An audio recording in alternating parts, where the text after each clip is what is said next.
जय श्री राधे। पूज्य श्री सद्गुरुदेव भगवान के चरणों में प्रणाम।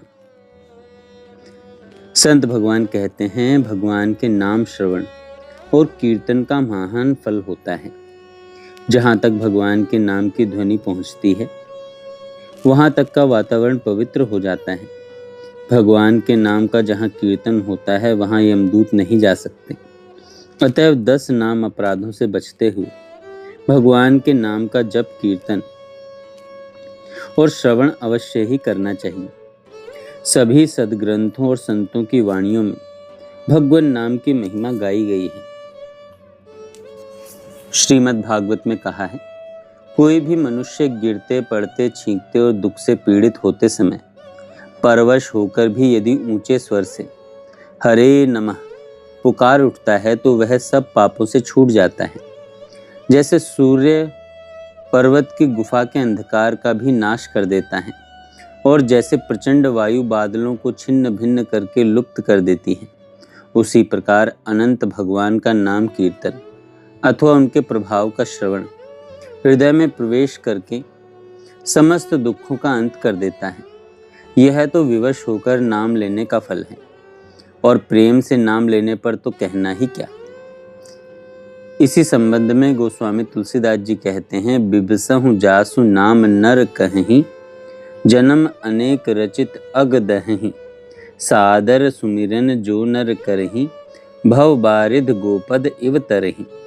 अतएव भक्ति की प्राप्ति के लिए निरंतर भगवान के नाम, गुण, यश का कीर्तन, श्रवण और चिंतन निस्संदेह परम साधन है।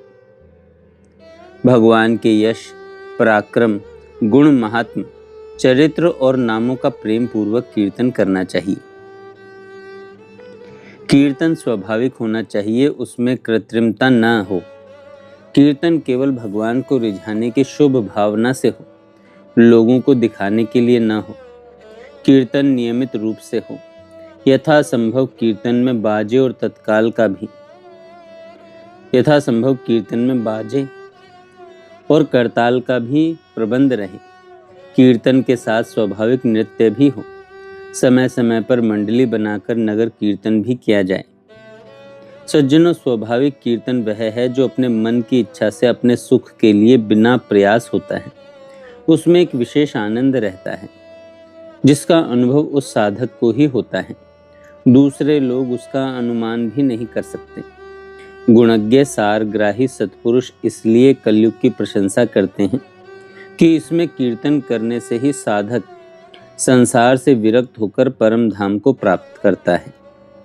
इस दोषपूर्ण कलयुग में यही एक भारी गुण है कि इसमें भगवान के कीर्तन से ही मनुष्य समस्त बंधनों से छूटकर परम धाम को प्राप्त करता है।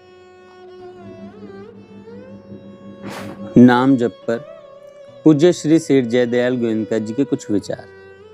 सेठ जी कहते हैं, भगवान के नाम की महिमा अनंत है और बड़ी ही रहस्यमयी है। महेश व गणेश की तो बात ही क्या, जब स्वयं भगवान भी अपने नाम की महिमा नहीं गा सकते कि राम न सकिहि नाम गुण गाई, तब मुझ सरीखा साधारण मनुष्य नाम महिमा पर क्या कह सकता है। परंतु महापुरुषों ने किसी भी निमित्त से भगवान के गुण गाकर काल बिताने की बड़ी प्रशंसा की है। इसी हेतु से नाम महिमा पर यत्किंचित लिखने की चेष्टा की जाती है। भगवान नाम की महिमा सभी युगों में सदा ही सभी साधनों से अधिक है, परंतु कलयुग में तो नाम की महिमा सर्वोपरि है। श्री नारद पुराण में तो यहाँ तक आया है कि हरे नाम एव केवलम, कलौ नास्तेव नास्तेव नास्तेव गतिरन्यथा। कलयुग में श्री हरि का नाम ही हरि का नाम ही हरि का नाम ही परम कल्याण करने वाला है। इसको छोड़कर अन्य कोई उपाय नहीं है। इसका यही अभिप्राय है कि कर्म, योग, ज्ञान आदि साधनों का ज्यों का त्यों संपन्न होना इस युग में अत्यंत ही कठिन है। फिर भगवान नाम बड़ा ही सुगम साधन है। इसके सभी अधिकारी हैं, सभी इसको समझ सकते हैं। यह सबको सुलभ है। मूर्ख से मूर्ख मनुष्य भी नाम का जप कीर्तन कर सकते हैं। इसमें न कोई खर्च है, न परिश्रम है, किसी प्रकार की बाधा भी अभी तक नहीं है।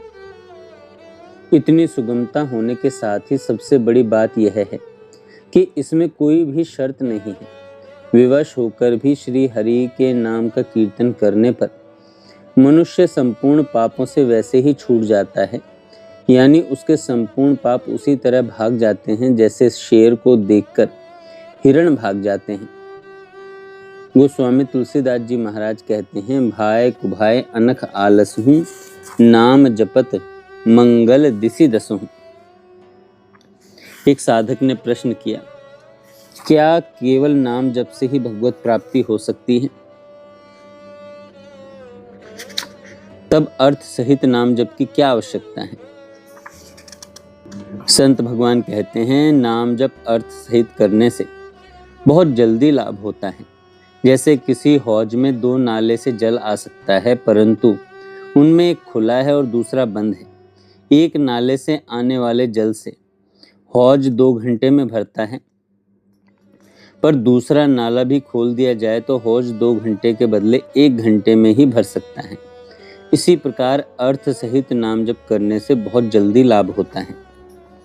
सज्जनों, नाम की महिमा सभी शास्त्रों में गाई गई है। जिसको जिस नाम में प्रेम हो वह उसी नाम का जप कीर्तन कर सकता है। न जपने वाले की अपेक्षा तो वह भी बहुत श्रेष्ठ है, न जपने वाले की अपेक्षा तो वह भी बहुत श्रेष्ठ है जो दुख नाश, भोग की प्राप्ति और मान बढ़ाई आदि के लिए नाम जप करता है, परंतु नाम के बदले में जो उपयुक्त लौकिक फल चाहता है वह बड़ी गलती में है। वास्तव में वह ठगा ही जाता है। भगवान के जिस एक नाम के सामने तीनों लोकों का संपूर्ण ऐश्वर्य भी कुछ नहीं, उस नाम को तुच्छ विषयों के बदले गवा देना बुद्धिमानी नहीं है। तीनों लोकों का राज्य अनित्य है, भगवान के नाम का फल नित्य है। नाम जप का फल तो भगवत प्राप्ति ही है। कुछ प्रेमी महात्मा तो ऐसे होते हैं जो नाम जप केवल नाम जप के लिए ही करते हैं। वे भगवत प्राप्ति रूपी फल भी नहीं चाहते।